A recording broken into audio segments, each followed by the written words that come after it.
da sociedade. Os casais tradicionais, as uniões estáveis, famílias parentais, monoparentais, homoparentais, socioafetivas, solteiros, separados, divorciados, filhos de uns de outros e de ambos, famílias matriarcais, patriarcais, funcionais, disfuncionais, de tudo quanto é jeito, tem família. Então, nós vamos enfrentar essa realidade. Essa realidade está aí. Nós não vamos conseguir influenciar para mudar. A gente vai ter que ter uma resposta cristã adequada para lidar com essa realidade. Mas hoje eu queria pontuar algumas coisas sobre família. Nós temos aqui o texto de Romanos 12, de 9 a 21, que fala que eu apelidei de Sermão do Monte de Paulo. Há muitos anos eu leio esse texto e vi tanta similaridade com o Sermão do Monte que eu apelidei esse texto de Sermão do Monte de Paulo. Eu já li, a nossa classe nós já estudamos ele há alguns anos atrás, e eu gosto sempre de voltar a esse texto, porque quando a gente termina de ler, a gente sente o mesmo sentimento que a gente tem quando termina de ler o Sermão do Monte de Jesus. Quando a gente está distante de chegar nesse ponto. E eu trouxe hoje, para não ficar só monotonamente falando, umas histórias para pontuar as nossas colocações que vamos fazer, para provocar um pouco a nossa curiosidade, o nosso raciocínio lógico.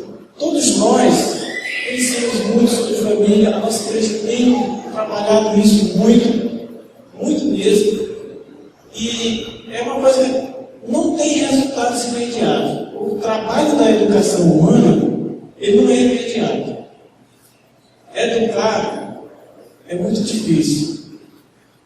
A gente aprende, esquece, aprende, esquece, aprende, não pratica, esquece, pratica, erra, aí erra mais do que acerta, depois a gente vai acertando igual a ele. E aí, o que caracteriza, por exemplo, o profissional eficiente? É aquele que acerta mais do que erra. Quanto mais aquele profissional que acerta, mais ele é um bom profissional. Mas quanto tempo leva para a gente chegar nesse nível? E assim também na nossa vida, na nossa família. São tantas coisas óbvias que a gente sabe que tem que fazer, estão lá na palavra, princípios que estão na palavra, mas a gente não faz. Nós vamos à primeira história de hoje, que é Construindo Pontes. Conta-se que certa vez, dois irmãos que moravam em fazendas vizinhas, separadas apenas por um riacho, entraram em conflito. Foi a primeira grande desavença em toda uma vida, trabalhando lado a lado, repartindo as ferramentas e cuidando um do outro. Durante anos eles percorreram uma estrada estreita e comprida, que seguia ao longo de um riacho para, ao final de cada dia, poderem atravessá-lo e desfrutarem um da companhia do outro. Apesar do cansaço, faziam a caminhada com prazer, pois se amavam. Mas agora tudo havia mudado. O que começaram com um pequeno mal-entendido, finalmente explodiu numa troca de palavras ríspidas, seguidas por semanas de total silêncio. Uma manhã, o irmão mais velho ouviu bater na sua porta. Ao abri-la, notou um homem com uma caixa de ferramenta de carpinteiro na mão. "Estou procurando trabalho", disse ele. "Talvez você tenha um pequeno serviço que eu possa executar." "Sim", disse o fazendeiro, "claro que tenho trabalho para você. Veja aquela fazenda além do riacho? É do meu vizinho. Na realidade, meu irmão mais novo. Nós brigamos e não posso mais suportar. Vê aquela pilha de madeira perto do celeiro? Quero que você construa uma cerca bem alta ao longo do riacho, para que eu não precise mais vê-lo." "Acho que entendo a situação", disse o carpinteiro. "Mostre onde estão a pá e os pregos, que certamente farei um trabalho que lhe deixará satisfeito."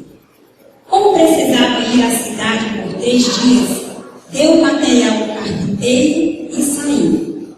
O homem trabalhou arduamente, medindo, cortando e pregando. Já anoitecia o 3º dia quando terminou a sua obra. O fazendeiro chegou da sua viagem e seus olhos não podiam acreditar no que viu. Não havia qualquer cerca. Em vez da cerca, havia uma ponte que ligava as 2 margens do riacho. Era realmente um belo trabalho, mas o fazendeiro ficou enfurecido. O que é isso? Você foi muito atrevido em construir essa ponte, depois de tudo aquilo que lhe contei. E começou a ralhar forte com o carpinteiro. Nesse instante, um grito o interrompeu. Vinha da ponte. Ao olhar, viu que via seu irmão.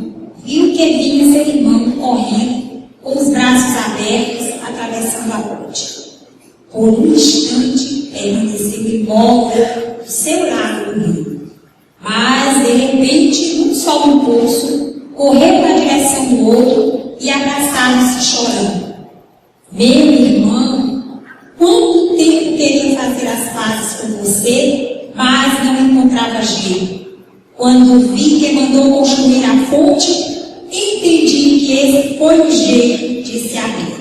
Perdoemos-nos agora e voltemos à paz e à boa companhia que sempre tivemos desde que nossos pais eram vivos. Enquanto isso, o carpinteiro estava partindo discreto com sua caixa de ferramentas.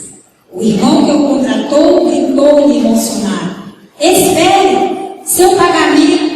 Fique mais uns dias! E o carpinteiro respondeu: eu adoraria ficar, mas infelizmente tenho muitas outras pontes para construir, pois essa é a minha especialidade. E seguiu o seu caminho. Muito obrigado. Então, esse carpinteiro misterioso que apareceu e desapareceu, né? Ele construiu uma ponte onde havia uma rixa, onde o irmão queria uma cerca bem alta para ele nem ver, nem olhar o seu irmão do outro lado. Ele, quando voltou, que olhou para a cena e viu totalmente diferente daquilo que ele esperava.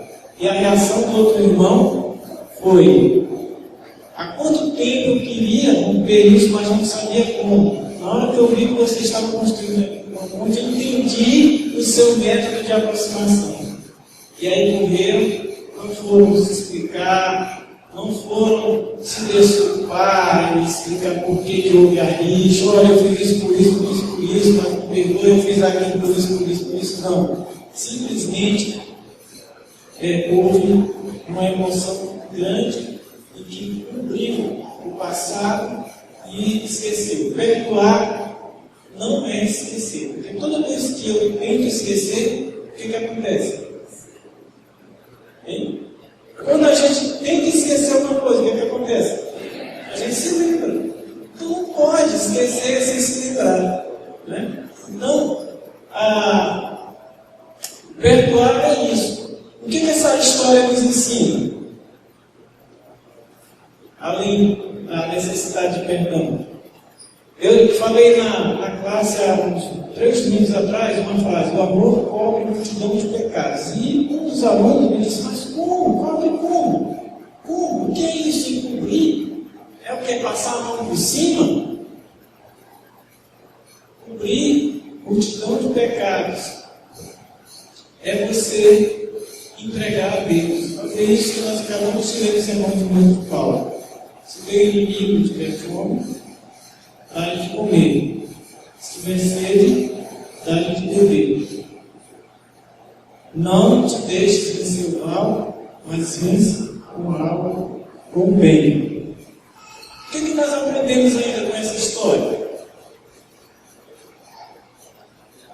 Muitas coisas, né? Mas às vezes o inesperado muda o mundo das nossas emoções. Não é isso?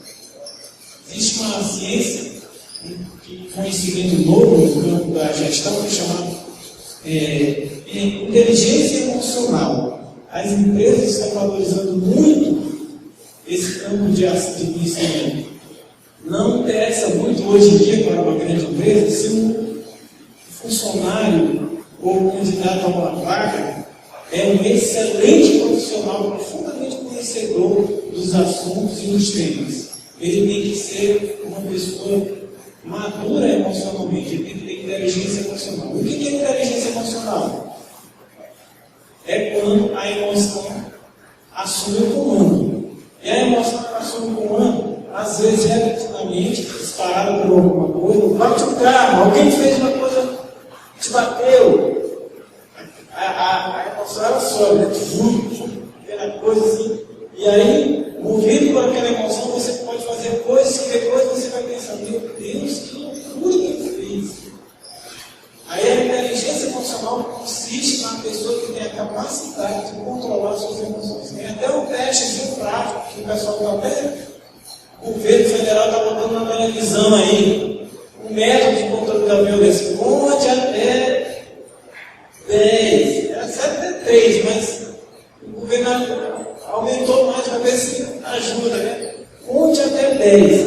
Então, no caso desse fazendeiro, aquela emoção forte daquela briga que teve, ela estava prevalecendo durante muitos anos e cada vez mais responsável por criar barreiras. Muitas vezes na nossa casa, nós deixamos o conflito se eternizar e queremos construir mais e mais barreiras para esse conflito. Mas a mensagem desta noite é que em algum momento apareça um carpinho, um anjo carpinteiro na sua casa, e com os materiais que você tem preparado para construir uma barreira, ele construa pontes. Vamos à segunda história.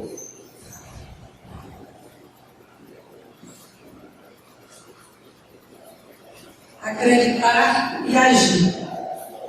Um viajante caminhava pelas margens de um grande lago de águas cristalinas e imaginava uma forma de chegar até o outro lado, onde era o seu destino.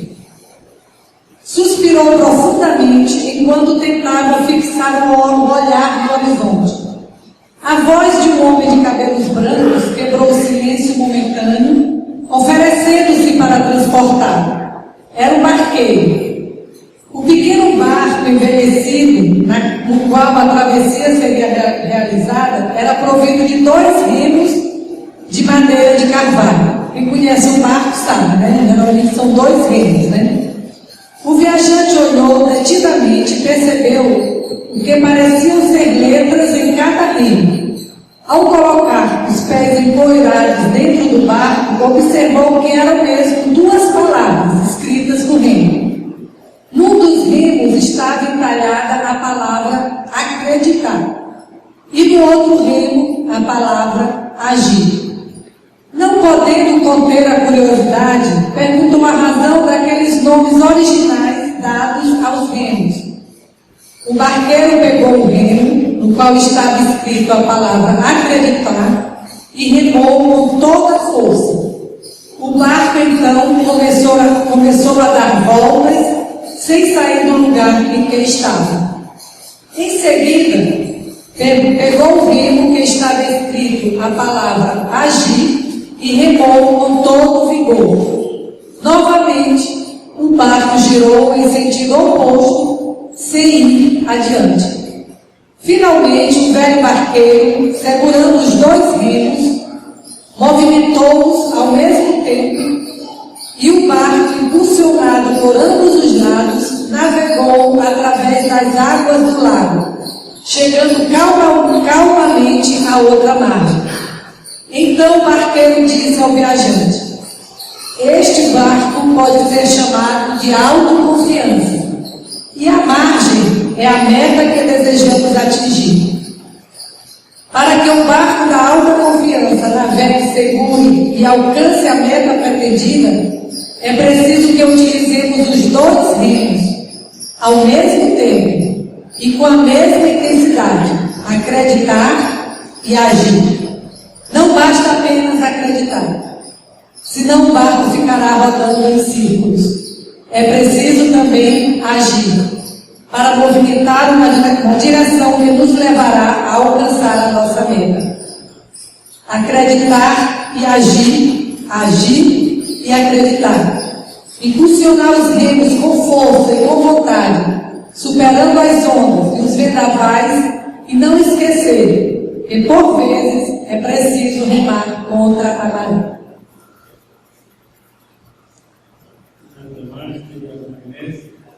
Então, a ilustração fala por si só. E aí nós perguntamos: o que esse texto nos ensina como principais mensagens?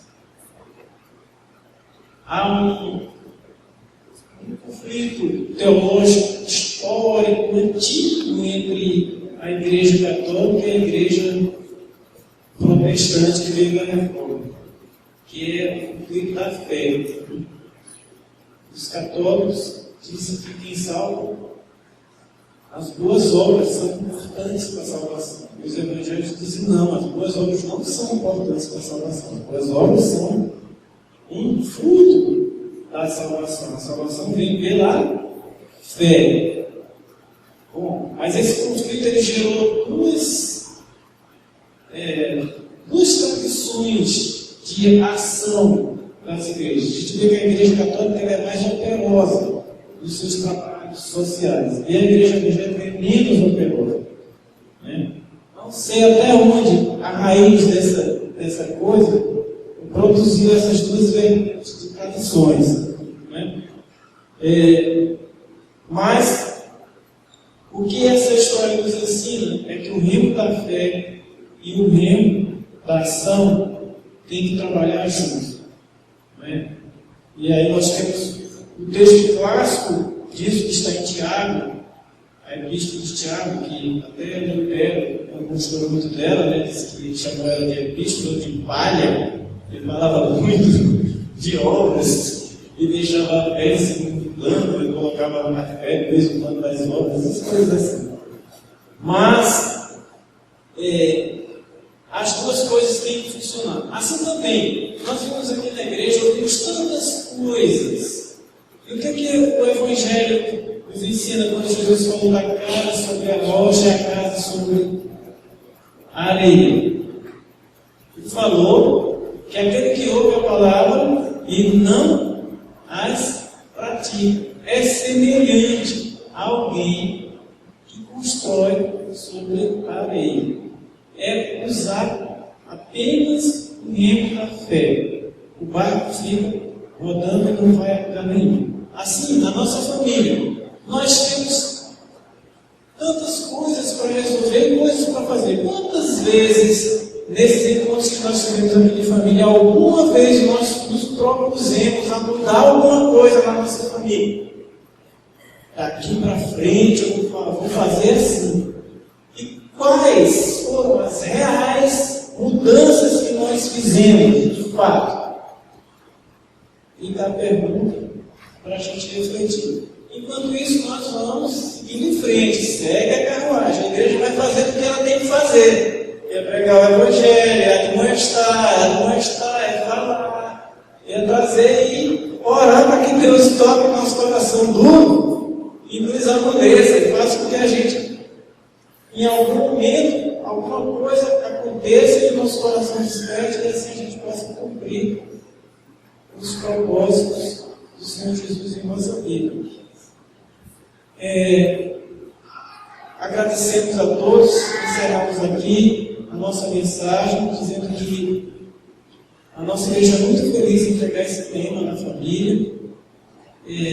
Eu, quando olho para a minha família, eu fico impressionado assim, de ver, meu Deus, eu não sei como que eu ia fazer para criar uma família hoje.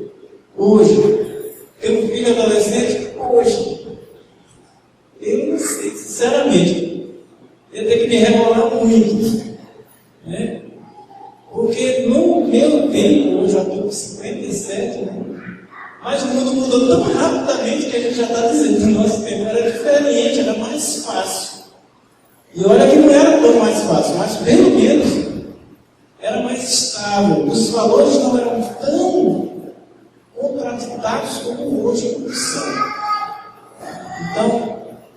nós realmente precisamos orar muito para os pais cristãos que estão com filhos adolescentes hoje e com filhos pequenos.